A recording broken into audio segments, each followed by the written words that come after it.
오늘 말씀 역대상 13장입니다. 13장 1절에서 14절까지 한 목소리로 읽겠습니다. 13장 1절에서 14절까지입니다.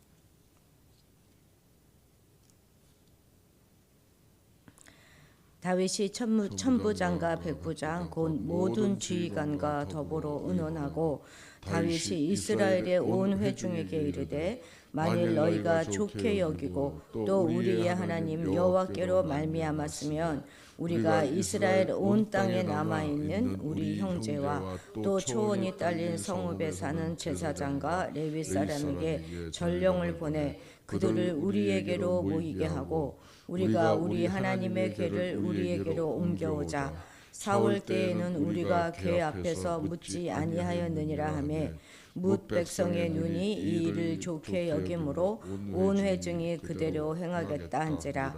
이에 다윗이 애굽의 시월 시내에서부터 하맛 어기까지 온 이스라엘을 불러 모르고 기럇 여아림에서부터 하나님의 궤를 메워 오고자 할세. 하나님이 온 이스라엘을 거느리고 바알라 곧 유다에 속한 기럇 여아림에 올라가서 여호와 하나님의 궤를 메워오려 하니 이는 여호와께서 두 그룹 사이에 계심으로 그러한 이름으로 일컬음을 받았더라. 하나님의 궤를 새 수레에 싣고 아비나답의 집에서 나오는데 우사와 아이오는 수레를 몰며 다윗과 이스라엘 온 무리는 하나님 앞에서 힘을 다하여 뛰놀며 노래하며 수금과 비파와 소고와 재금과 나팔로 연주하니라.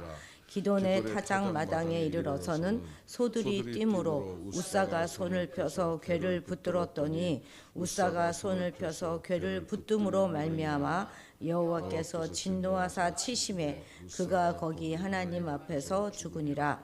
여호와께서 우사의 몸을 찢으셨으므로 다윗이 노하여 그곳을 베레스 우사라 부르니 그 이름이 오늘까지 이르니라. 그날에 다윗이 하나님을 두려워하여 이르되 내가 어떻게 하나님의 궤를 내 곳으로 오게 하리요 하고 다윗이 궤를 옮겨 자기가 있는 다윗성으로 메어들이지 못하고 그 대신 가드 사람 오벳 에돔의 집으로 메어 가니라. 하나님의 궤가 오벳 에돔의 집에서 그의 가족과 함께 석 달을 있으니라. 여호와께서 오벳 에돔의 집과 그의 모든 소유에 복을 내리셨더라. 아멘. 오늘 이제 본문은 아비나답의 집에 있었던 거기에 보관돼 있었던 언약궤를 예루살렘으로 옮겨 오다가 실패한 내용을 기록하고 있습니다. 이후 이제 15장까지가 모두 이 법궤를 옮기는 그런 문제를 다루고 있는데요. 꽤 분량이 많죠. 13, 14, 15장 3장에 걸쳐서 이렇게 분량이 많다 하는 것은 그만큼 이렇게 언약궤를 옮기는 이것이 이스라엘에게나 또 다윗에게나 이것을 기록한 에스라에게나 모두 다 중요한 문제였다 하는 것을 우리가 알 수 있습니다. 다윗은 예루살렘으로 이제 천도한 이후에 다른 무엇보다도 70년 동안이나 방치되어 있었던 하나님의 궤를 예루살렘으로 운반하려고 지금 시도하고 있습니다. 다윗이 왕위에 올랐을 때는 이 이스라엘은 정치적으로나 종교적으로나 상당한 그런 혼란기에 빠져 있었습니다.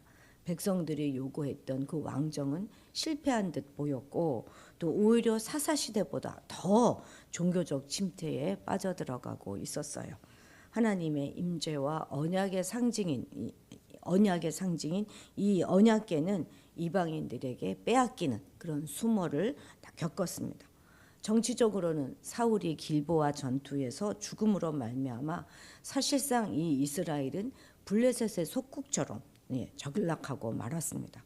물론 지금 다윗이 언약궤를 이 예루살렘으로 옮길 이때에는 이스라엘이 블레셋의 속박에서 벗어나 있기는 하였습니다만 여전히 정치 상황이 아주 혼란한 가운데 처해 있었습니다.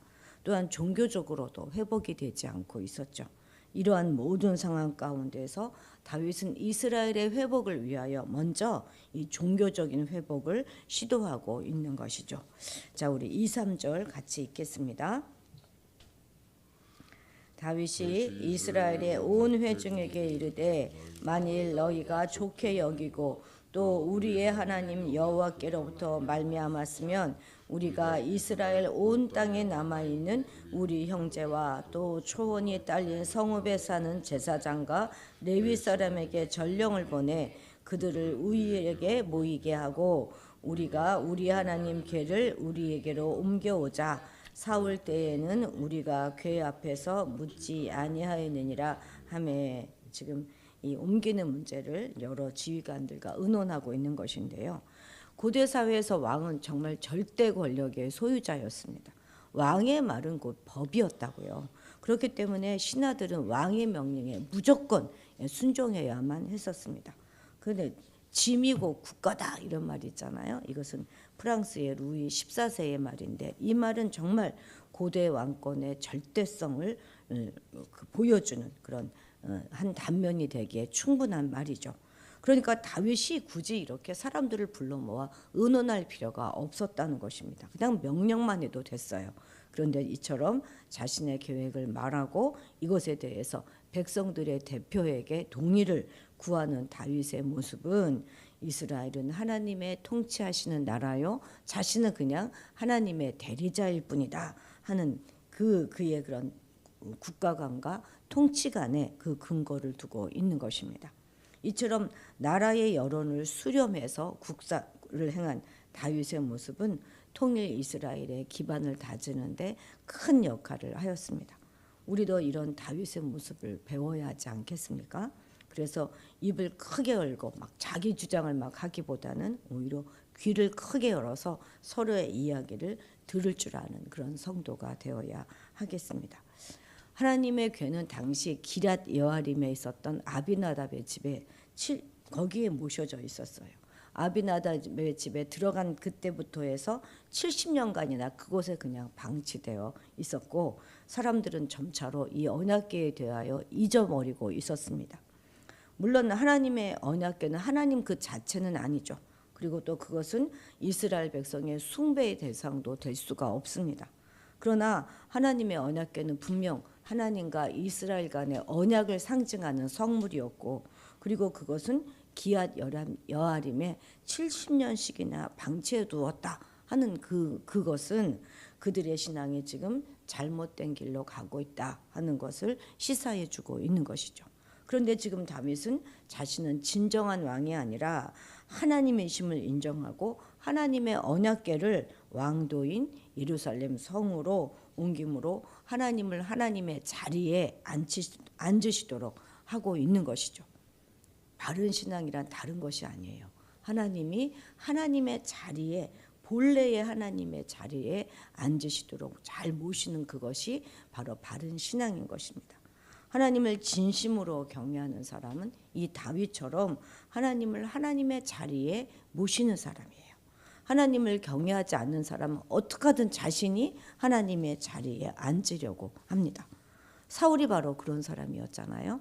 그래서 그는 하나님의 언약궤에 대해서는 아무런 관심도 가지지 않았던 것입니다. 그렇지만 다윗은 하나님만이 이스라엘의 진정한 왕이시다 하는 생각을 늘 가지고 있었기 때문에 그의 왕도에 하나님의 언약궤를 모셔야 한다 하는 생각을 하고 그 일을 실천에 옮겼을 뿐만 아니라 이스라엘의 진정한 왕의 자리도 하나님께 겸손히 내어드리고 늘 하나님의 뜻을 구하는 삶을 살았던 것이죠. 옛날 다윗 시대의 하나님의 자리가 예루살렘이었다면 그럼 오늘 하나님의 자리는 어디겠습니까? 거기는 바로 우리 성도들의 마음인 것이죠. 오늘날 하나님은 성도들의 마음을 당신의 전으로 삼아서 거기에 거하시기를 원하십니다. 즉 우리의 심령 속에서 왕 노릇하시기를 원하시는 것이죠. 우리는 항상 우리 하나님을 우리 마음의 심령 속에 중심에 모시고 있습니까? 우리가 하나님을 믿고 의지한다면 우리가 그러니까 그렇게 하나님을 믿고 의지한다고 늘 말하면서도 하나님을 우리 마음의 중심에 모실 줄 모른다면 하나님의 언약궤를 그냥 방치해 두었던 사울과 하나도 다를 것이 없는 것이죠. 그렇기 때문에 우리는 하나님이 마땅히 계셔야 할 곳에 계실 수 있도록 하여야 할 뿐만 아니라 하나님이 당연히 받으셔야 할 영광 역시 하나님이 받으실 수 있도록 해드려야 하겠습니다. 이제 7절 8절 같이 읽겠습니다. 하나님의 궤를 새 수레에 싣고 아비나답의 집에서 나오는데 우사와 아히오는 수레를 몰며 다윗과 이스라엘 온 무리는 하나님 앞에서 힘을 다하여 뛰놀며 노래하며 수금과 비파와 소고와 재금과 나팔로 연주하니라. 아멘. 지금 다윗은 백성들이 하나님의 궤를 기랏 여아림으로부터 예루살렘으로 옮겨오고자 하는 자신의 계획에 동의하자 이제 본격적으로 언약궤 운반을 위한 준비를 하고 있습니다. 즉 다윗은 자신이 준비한 새 수레에 언약궤를 싣고 그리고 언약궤를 복원하고 있었던 아비나답의 두 아들 우사와 아히오를 그 운반 책임자로 임명하여서 하나님의 궤를 운반하기 시작한 것입니다. 이 자체로만 본다면 언약궤 운반의 모든 운반 모습 모든 것이 지금 완벽하게 준비된 것이죠. 수레도 새 수레로 준비했잖아요.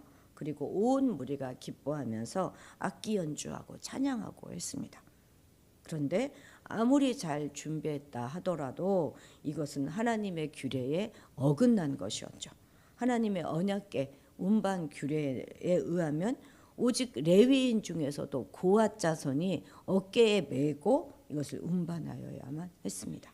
그럼에도 불구하고 다윗은 하나님의 언약궤를 예루살렘으로 옮겨야 한다 하는 그 열정만 앞선 나머지 하나님의 규례에 주의하지 않음으로써 하나님의 법을 어기는 실수를 범하고 만 것이죠.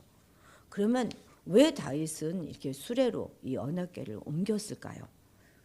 그 고앗 자손이 어깨로 메어서 옮겨야 된다 하는 그 사실을 다윗이 몰랐을까요? 그렇게 율법에 열심이었던 다윗이 설령 다윗이 그것을 잊어버렸다고 하더라도 그렇죠.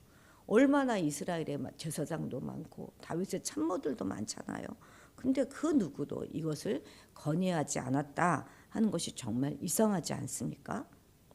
그런데 여러분 이렇게 새 수레로 언약궤를 옮기는 것 이것은 바로 블레셋인들의 풍습이었던 거예요. 여러분 기억하십니까? 블레셋에서부터 언약궤가 돌아올 때 어떻게 돌아왔습니까? 수레에 실려서 돌아왔잖아요. 그것을 그때 돌아오는 언약궤를 사람들이 보고 얼마나 그것이 감격적이었겠습니까?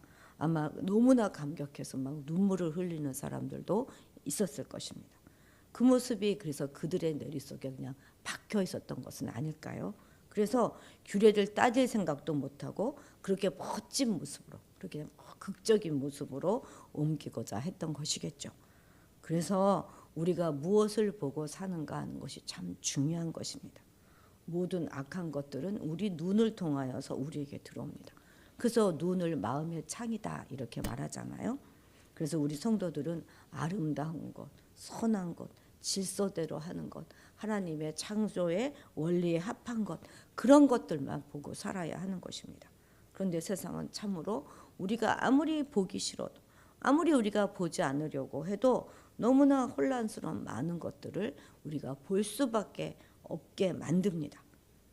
우리가 볼 수밖에 없어서 어쩔 수 없이 봐야 되는 것이 있다면 그것들이야 할 수 없겠지만 아이 뭐 이거 그냥 보기만 하는 건데 어때? 그냥 보기만 하는 거야.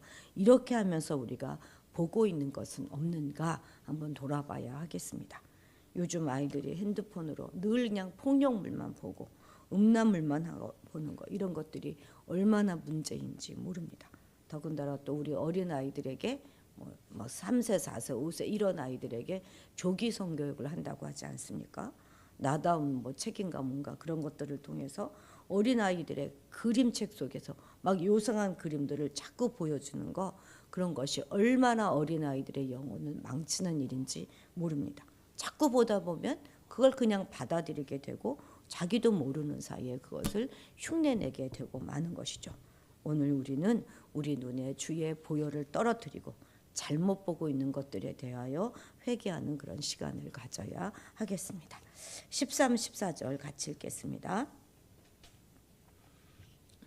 다윗이 궤를 옮겨 자기가 있는 다윗성으로 메어들이지 못하고 그 대신 가드 사람 오벳 에돔의 집으로 메어 가니라. 하나님의 괴가 오벳에돔의 집에서 그의 가족과 함께 석 달을 있으니라.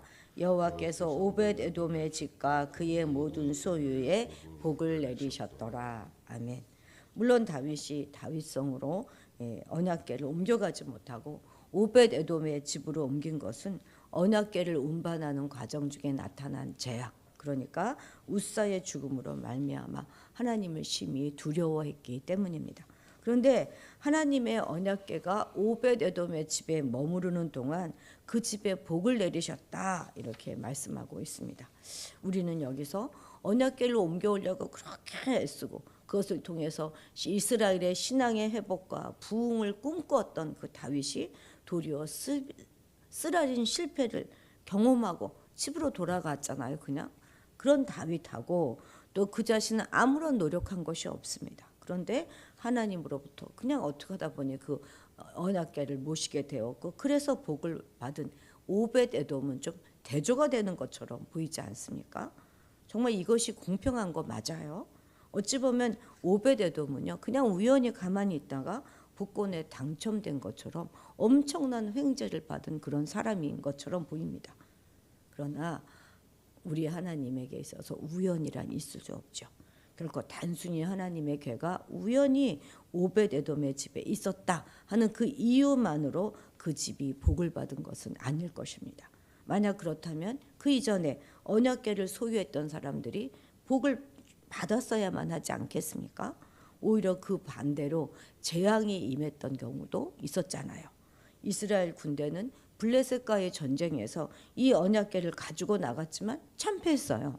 또 블레셋 진영에서는 이 언약궤를 가지고 있었던 그 도시마다 그냥 수많은 사람이 독종으로 죽였지 않습니까? 또 벳세메스에서는 그것을 들여다본 수많은 사람들이 죽임을 당했어요. 아벤에답은 70년 동안이나 이 언약궤를 가지고 있었지만 복을 받았다 하는 말씀은 없지 않습니까? 이처럼 아무리 그것이 성스럽고 귀중한 존재라 할지라도 그 자체가 우리에게 축복의 보증이 될 수는 없는 것입니다. 오벳에돔이 하나님의 복을 받은 것은 다 그만한 이유가 있는 것이죠. 오벳에돔은 고핫 계열에 속한 레위인으로서 훗날 그의 자손은 여호와 전에 문지기가 되었습니다. 그런데 이 문지기라고 하는 직책은요, 아주 계속적인 인내와 지속적인 끈기, 그리고 굴하지 않는 당당함을 소유해야 하는 그런 직책입니다. 그러니까 비록 오벳에돔은 다윗처럼 용맹함은 가지고 있지 못했을지 모르지만 신실함과 성실함을 소유한 사람이었다 하는 것을 시사해 주고 있는 것이죠.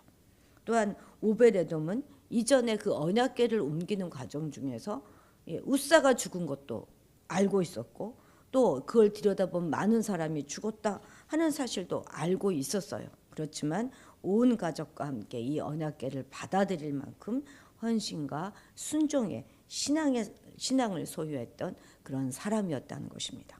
즉 오벳에돔은 헌신과 순종과 끈기와 인내의 사람으로서 하나님의 언약궤를 자신의 집에 모셔드리기에 합당한 사람이었고, 그로 말미암아 하나님의 복을 받은 것은 너무나 당연한 일이었던 것이죠. 말하자면 오벳에돔은 하나님의 축복을 받기에 합당한 자로서 이미 준비되었던 자인 것입니다. 그렇습니다. 복을 받을 만한 준비가 되어 있지 않은 상태에서 복을 구하고 또 그 복을 구한다면 복이 임하지도 않을 뿐만 아니라 설령 복이 임한다 하더라도 그 복이 오히려 재앙이 될 수도 있습니다. 그렇기 때문에 우리는 언약궤가 그에게 왔을 때 그것을 감당하고 그로 인하여 축복을 누렸던 오벳에돔처럼 하나님의 복을 구하기 이전에 먼저 그 축복을 받기에 합당한 자로 우리가 준비되어져 가야 하겠습니다. 근데 그 준비란 무엇입니까? 하루하루 하나님 앞에서 성실하게 코람데오의 정신으로 살아가는 그것입니다. 오늘도 우리는 성실하고 진실하게 그리고 인내하면서 우리에게 주어진 일에 최선을 다하며 살아가야 하겠습니다. 기도하시겠습니다.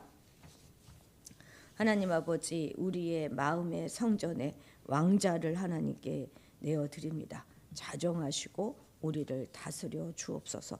당연히 받으실 하나님의 영광을 우리의 것으로 취하지 않게 하시고 먼저 그의 나라와 그의 의를 구하며 살아가게 하옵소서. 우리 삶에 결코 우연이라 없다는 것을 기억하고 그저 축복만을 구하는 그런 자들이 아니라 복을 받기에 합당한 자로 잘 준비되어져 가게 도와주옵소서.